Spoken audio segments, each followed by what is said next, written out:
শেষ নবী হযরত মুহাম্মদ সাল্লাল্লাহু আলাইহি ওয়াসাল্লাম আগমন হয়েছিল বিশ্ববাসীর জন্য রহমত হিসাবে।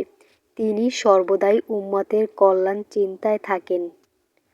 তার বাণী হাদিসগুলো কিয়ামত পর্যন্ত উম্মতকে পথের দিশা দেখিয়ে যাবেন।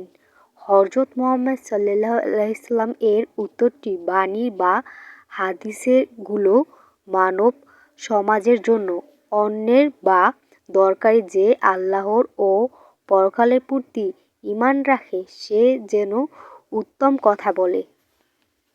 হযরত মুহাম্মদ সাল্লাল্লাহু আলাইহি ওয়াসাল্লাম আল্লাহর সর্বশেষ নবী। দুনিয়াতে যারা তার দেখানো পথে চলবে পরকালে তারাই জান্নাতে যাবে, তারাই জাহান্নাম থেকে মুক্তি পাবে। আমরা তার উম্মত বা অনুসারীর দল। আমরা তার দেখানো পথে চলি। নবী হযরত মুহাম্মদ সাল্লাল্লাহু আলাইহি ওয়াসাল্লাম ছিলেন একজন মহান সমাজ সংস্কারক।